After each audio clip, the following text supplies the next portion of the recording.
नमस्कार दोस्तों, आइए सुनते हैं हिंदी की जानी मानी लेखिका प्रमिला वर्मा द्वारा लिखी हुई कहानी अंधेरी हवाओं के बीच। सोनल ने बहुत बातें बताई थी उस द्वीप की। समुद्र के किनारे दूर दूर तक फैली सफ़ेद रेत, द्वीप को तीन ओर से घेरे गहरा सतरंगी रंगों वाला समुद्र, और समुद्र के किनारे पर काली चट्टानें, और नज़दीक ही बना विशाल गेस्ट हाउस। नहीं, गेस्ट हाउस नहीं कहेंगे, बल्कि 2 कमरे, किचन की व्यवस्था, और सामने बरामदा। बरामदे से नीचे उतरो तो गुदगुदी घास का लॉन, चारों ओर लगे नारियल के पेड़ और भी कई दरख्त, और गमलों में लगे फूलों के पौधे। बहुत उदासी में भरकर सैफाली जी ने अपनी दोस्त सोनल को फ़ोन लगाया था। सोनल, उस द्वीप में कॉटेज की व्यवस्था करवा सकती हो? बहुत लंबे समय के लिए मैं वहाँ जाना चाहती हूँ। और हाँ सुनो, एयर टिकट भी। अरे क्या हुआ शेफाली जी, इतनी उदास क्यों हो? क्या रोहित नहीं आया? सोनल शेफाली जी का स्वभाव जानती है, कभी भी खुशी से चहकती रहती थी और कभी एकदम उदास। नाम मत लो रोहित का मेरे सामने, बस मेरा काम कर दो यार। हाँ ठीक है, अभी बैठूंगी इंटरनेट पर तो करवा दूंगी। और कौन साथ जा रहा है? सोनल ने पूछा। कोई नहीं, उन्होंने फ़ोन बंद कर दिया था। सोनल उनसे लगभग 20-22 वर्ष छोटी है, लेकिन शेफाली जी की ज़िंदगी के रिश्ते जब से ख़त्म हुए हैं, उन्होंने किसी से रिश्ता बनाना ही बंद कर दिया था। सोनल छोटी है तो क्या हुआ, बस दोस्त है उनकी। शेफाली जी उनकी ज़िंदगी के 54 मील चल ली हैं, लेकिन अपने आप को ऐसा रखा है मानो अभी युवा ही हैं। उनका बेटा जीवित होता तो अभी 30 वर्ष का होता, लेकिन सब कुछ खोकर भी शेफाली जी अपनी ज़िंदगी को अपनी तर्ज पर जी रही हैं। मित्रों से घिरे रहना उन्हें पसंद है।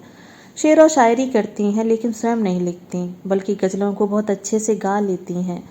उनके घर में अपने देश के ही नहीं, पाकिस्तान के गज़ल गायकों के एल्बम हैं। वे कुछ भी काम करती रहती हैं, इधर गज़ल बजते रहते हैं। शहर में होने वाले मुशायरों, गज़लों के कार्यक्रम वे कभी नहीं छोड़ती। यार क्या हो रहा है? सोनल कह रही थी, तुम चोरबाड़ जा रही हो? यह भी कि बहुत सारे दिनों को। घर में घुसते हुए उनकी अभिन्न मित्र अनुराधा ने कहा। हाँ अनुराधा, लगा वे रो पड़ेंगी, लेकिन इतनी भी कमज़ोर नहीं हैं वे।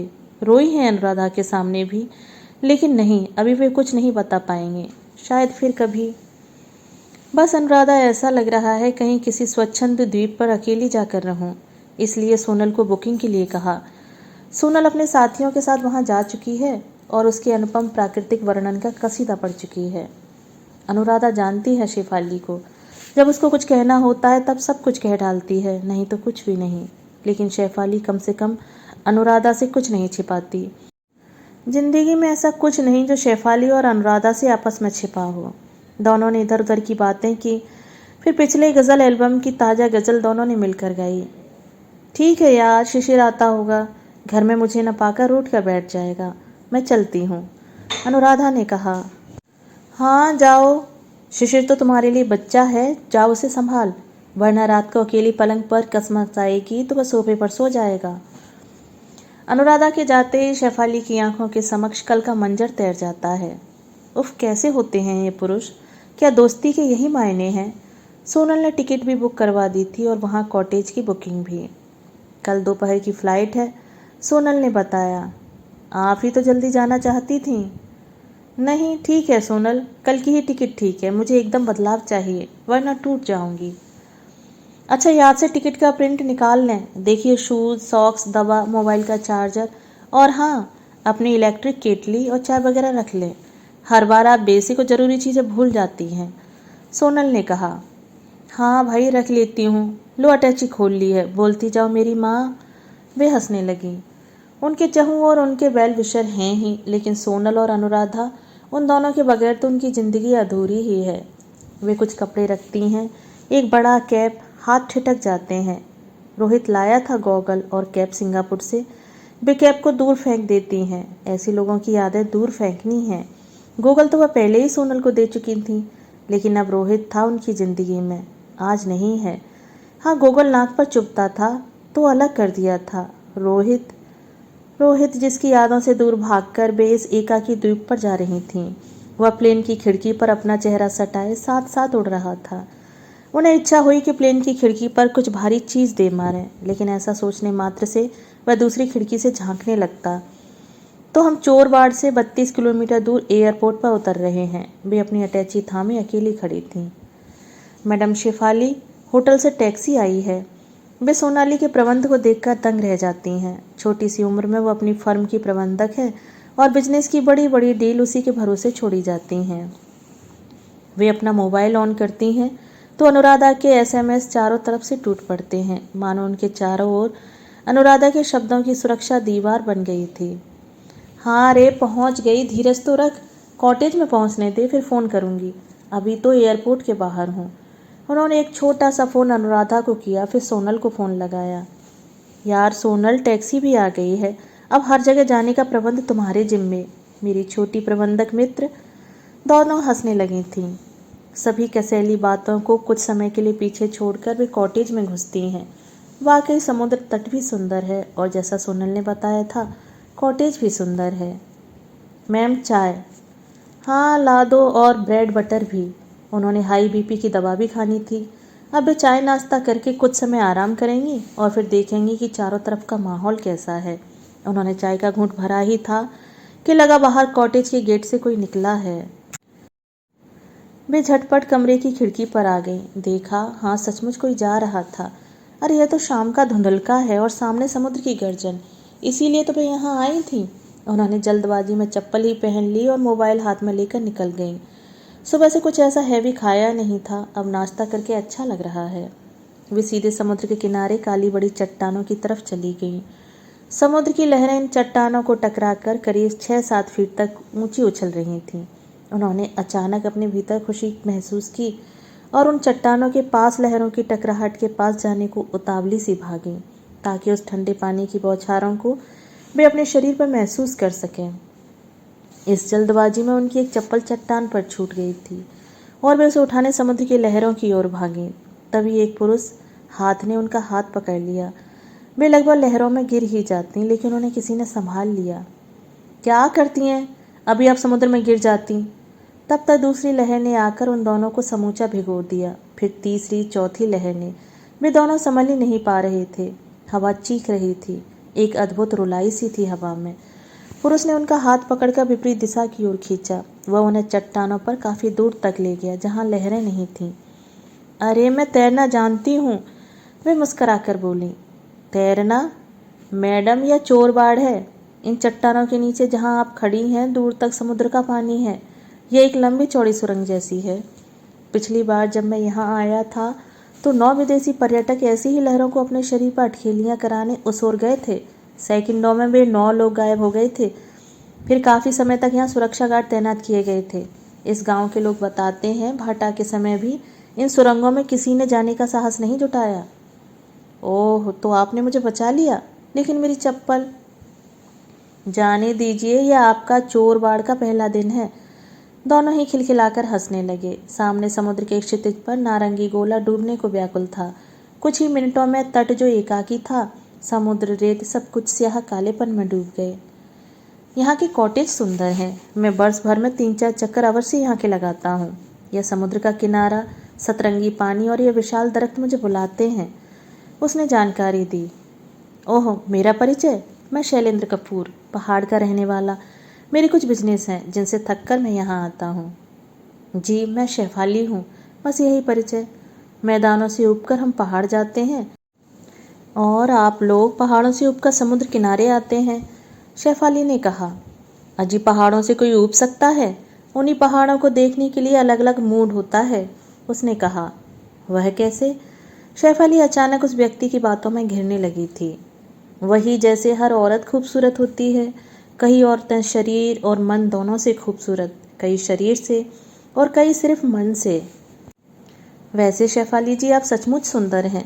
तो चलिए इस सुंदर वातावरण को और सुंदर बनाया जाए। आप कॉफ़ी पीना पसंद करेंगी? जी बिल्कुल, लेकिन कैंटीन में नहीं। अजी, यहाँ आकर कोई कैंटीन में बैठेगा? उन्होंने होटल बॉय को आवाज़ दी और शेफाली के कॉटेज के लॉन में बैठना पसंद किया। अमेरिकन ग्रास के लॉन में 2 आराम कुर्सियाँ रखी थीं और एक टेबल। उन्होंने शेफाली को देखते हुए कहा, आपके पति तो बुला लें, वे निश्चय सो रहे होंगे, है ना? नहीं, मैं अकेली आई हूँ, उन्होंने कहा। इसी बीच कॉफ़ी और वेफर्स होटल बॉय रख कर गया था। वे वेफर्स का एक टुकड़ा उठाकर कुतरने लगी और इस एकाकी बीच पर अचानक किस तरह आने का मकसद ढूंढने लगी। अचानक ही दोनों के समक्ष चुप्पी पसर गई थी। मैंने शायद गलत वक्त पर गलत सवाल पूछा, शैलेंद्र कपूर ने हिचकिचाहट से पूछा। नहीं, बहुत कॉमन सवाल था, वह भी हमारे देश का सवाल। स्त्रियां तो घूमने जाती हैं अपने पति के साथ, तो इतनी डिपेंड होती हैं कि कहाँ रुकी हैं, कौन सा होटल है, यह भी नहीं जानती। कई बार तो ऐसा लगता है शेखर जी कि यदि वे कहीं बिछड़ गईं तो बिसूर बिसूर कर रोएंगी कि मैं कहाँ जाऊँ, कहाँ ढूंढूं अपने उनको। वे हंस दी, फिर उन्होंने बात बदल दी। लेकिन कपूर सरनेम तो पहाड़ों में नहीं होता। हाँ, मेरे दादाजी दिल्ली में रहते थे, फिर पिताजी ने सोलन में व्यापार शुरू किया और वहीं बस गए, तो हम तो पहाड़ों के ही हैं ना। फिर देहरादून में मैंने पढ़ाई की।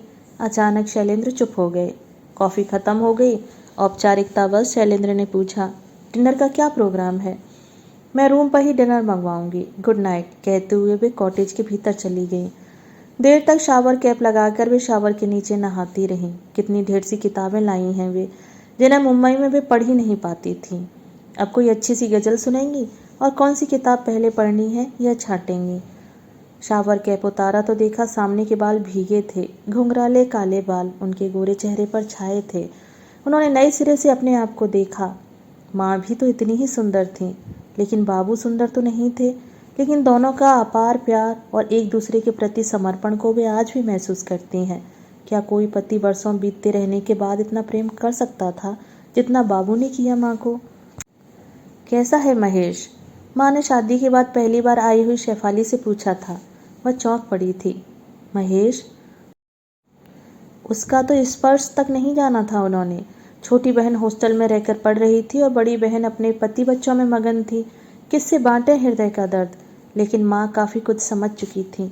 कहीं कुछ है जो शायद शेफाली से भी छुपा है। थोड़े दिन माँ के साथ रहकर वे लौटी थी। महेश अधिकतर लंदन में ही रहते थे। घर बहुत बड़ा और खाली था। वे बड़े बड़े कमरों में चहलकदमी करती, फिर बाहर बगीचे में और घर के भीतर रखे गमलों में उन्होंने अपने आप को खपा दिया था। महेश लौटे तो यूं घर को गार्डन बना डालने पर खुश भी हुए और लटकने वाले पौधे, चढ़ती बेलें, फूलों की झाड़ियों पर उनकी पसंद की दाद भी दी। याद है उन्हें जब वे शादी होकर घर आई थी, उसी रात एक फ़ोन ने महेश को हिला दिया था। वे पलंग पर सजी दुल्हन बनी बैठी रह गईं और उसी रात की सुबह 4 बजे की फ़्लाइट से महेश लंदन चले गए थे। पूरा महीना बीत चुका था, महेश नहीं लौटे, परंतु फ़ोन आते थे। उनकी बड़ी बहन भी अपने शहर लौट गई थीं। यही उनका ससुराल था। महेश लौटे तो शराब पीते बैठे रहते या फ़ोन में लंबी लंबी की जाने वाली बातचीत में व्यस्त रहते। इस तरह शादी का 1 वर्ष गुजर चुका था। क्या हुआ था शेफाली? तू इस तरह अचानक क्यों चली गई थी? तू तो बड़ी हिम्मत रखती है, बरसों से अकेली रह रही है। अनुराधा फ़ोन पर थी। रो पड़ी शेफाली। अनुराधा, जिसको इतना प्रेम किया वह इतना नीचे गिर जाएगा, सोचा नहीं था। अरे कुछ बताएगी भी या यूं ही रोती रहेगी? क्या हुआ? मुझे सब बता, मैं जानती हूँ। जब तक मुझे ठीक से बताएगी नहीं, तेरा मन हल्का नहीं होगा। थोड़ी देर बाद रोती रही। अनुराधा ने रो लेने दिया। संयत हुई कहा, 2 दिन पहले रोहित आया था। आते ही कहने लगा, देखो फ्राइड फिश लाया हूँ, तुम्हारे लिए बियर एकदम चिल्ड है और अपने लिए विस्की। स्वयं ही किचन में गया और 2 गिलास बाउल में बर्फ़ और प्लेट में फ़िश निकाली। दोनों पीते रहे। मैं खुश थी, ऐसा ही दोस्त चाहा था मैंने जो मेरे दिल के करीब हो। हम दोनों पीते रहे थे कि एकाएक उसने अपने नज़दीक मुझे घसीटा और बड़ी बेदर्दी से मेरे कपड़े उतारने लगा। मैं हतप्रभ रह गई अनु। बियर का सुरूर और एक ऐसा इंसान जिससे मैं पिछले 2 वर्षों से प्यार कर रही थी। कुछ कह नहीं पाई अनुराधा। यह क्या? क्या यह प्रेम है? मैं गुस्से से कांप उठी। मैंने उसे भरपूर ताकत से अलग किया और कपड़े संभालती हुई दूसरे कमरे में आकर पलंग पर गिर पड़ी। वह कब गया पता नहीं चला। अनु, मैं इतनी रोई कि उल्टियाँ होने लगी। प्रेम का यही एक रूप अनु, बता तो तू, क्या वह मुझे प्रेम करता था? तू ही तो कहती थी कि वह मुझे प्रेम करता है। साफ दिखाई देता है। वह क्या समझता था कि मैं उसे शारीरिक प्रेम चाहती हूँ? वे फूट फूट कर रोने लगी। अनुराधा ने बहुत मुश्किल से उन्हें संभाला और रात को फ़ोन करती हूँ कहा। उन्होंने रूम बॉय को बुलाया। क्या है डिनर में? Fried fish. मैम, यहाँ की फ़िश बहुत फेमस है, लड़के ने कहा। नहीं फ़िश नहीं, वेज में क्या है? छोले पूरी, पालक पनीर और ढेर सी सब्जियों के नाम वो बताने लगा। ठीक है, खूब गरम कुरकुरी पूरी और छोले ले आओ। डिनर शुरू ही किया था कि शैलेंद्र कपूर आ गए। अरे आपने डिनर शुरू कर दिया, मैंने सोचा हॉल में ही चलकर खाते। वे मुस्करा दें। शाम ही हुई पहचान और डिनर तक कितनी आत्मीयता। ठीक है खाइए, मैं हॉल में जाकर खाऊंगा। वे होटल बॉय के साथ ही कॉटेज से बाहर निकल गए। रात को फिर अनुराधा का फ़ोन आया। देर तक दोनों ने बातें की। अनुराधा बोली, देख शेफाली, प्रेम का यही मतलब होता है। तुम लोग 2 वर्षों से प्रेम कर रहे थे। तुमने शादी के लिए मना कर दिया था। अब जब लिव इन रिलेशन में रहोगी तो क्या सन्यासी बनकर? मैं समझती हूँ शेफाली, यह बात तर्कसंगत नहीं है। हाँ, लेकिन ऐसी जानवर जैसी पहल तो किसी के भी मन को तोड़ देगी। वही तेरे साथ हुआ। यही पहल प्रेम और मनोहार भरी होती तो शायद तू भी मान जाती। शेफाली चुपचाप सुनती रही। फिर तेरा जवान बेटा भी तेरी आंखों के सामने गया। तू एक माँ है, इतनी जल्दी तेरा हृदय किसी को स्वीकार नहीं कर सकेगा। हाँ, सच तो कह रही है अनुराधा। जब भी कुछ सोचा तो उनका बेटा नील सामने आ जाता। कितनी मुश्किल होती थी यह मानने में कि नील अब नहीं है। क्या हुआ था आपके बेटे नील को? शैलेंद्र कपूर दूसरे दिन सुबह को सैर पर साथ थे। समुद्र का गर्जन शांत था। लहरें धीमे धीमे रेत पर आती और वापस लौट जाती। वे दोनों समुद्र किनारे टहल रहे थे। जॉन्डिस हुआ था, बी टाइप का। मुंबई के डॉक्टर्स ने मना कर दिया था तो हम दिल्ली लेकर गए थे। अच्छा हुआ महेश तब लंदन से आ गए थे। तुरंत हवाई जहाज से नील को लेकर गए, वहाँ एडमिट कराया। 1-2 आयुर्वेदाचार्य भी देखने आए, लेकिन लीवर ने काम करना बंद कर दिया था। उसी दोपहर वह हमें छोड़कर चला गया। और इत्तेफाक देखिए कि उसके बीमार पड़ने से पहले, ठीक 2 दिन पहले, महेश ने मुझे लंदन की खबर सुनाई थी, जिसे वे 18 वर्षों से छुपाए हुए थे। वहाँ लंदन में उनकी पत्नी और 16 वर्ष का बेटा था। अर्थात लंदन वे इसलिए जाते थे अपनी उस गृहस्थी को संभालने जो मेरे आने के बाद बसी थी। मेरा उनके प्रति अत्यधिक विश्वास ही मुझे डुबो गया समूचा। नील जब गया तब वह 20 वर्ष का था।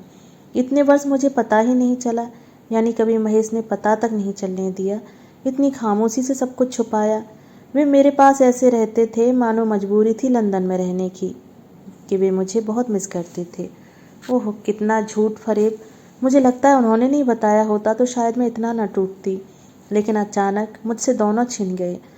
शेफाली ने बताते हुए इतने वर्षों बाद अपने आप को वैसा ही टूटा महसूस किया।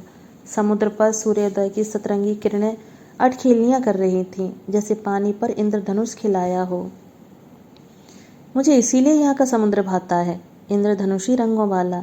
शैलेंद्र ने समुद्र पर दूर देखते हुए कहा। हाँ, ऐसा समुद्र मैंने मॉरिशस में देखा था।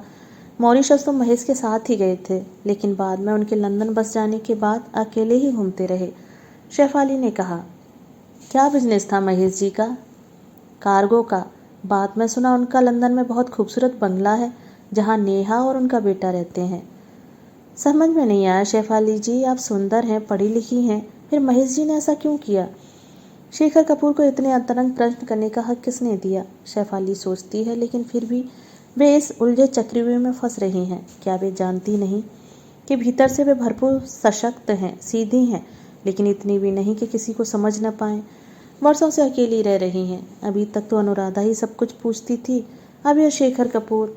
मात्र कुछ दिनों का घूमने का साथ। वे दोनों समुद्र की रेत पर पड़ी आराम कुर्सियों पर बैठ गए। धूप से बचने के लिए ऊपर बड़ी बड़ी रंग बिरंगी छतरियां लगी थीं। शेफाली चुप ही थी। क्या बताऊं कि महेश एक स्वार्थी व्यक्ति था। शराब पीकर चिल्लाता था और दुनिया के सबसे घटिया इंसान की तरह पेश आता था। कि नेहा के पास अपार संपत्ति और वहाँ रहने की नागरिकता थी। क्या बताऊं? वे अचानक बोल पड़ी। जाने दीजिए, जिस बात का मन न करे वह नहीं करना चाहिए। वे कॉटेज में लौट गए थे। शेफाली ने देखा था शैलेंद्र कपूर कॉटेज के बरामदे में अखबार लिए बैठे थे।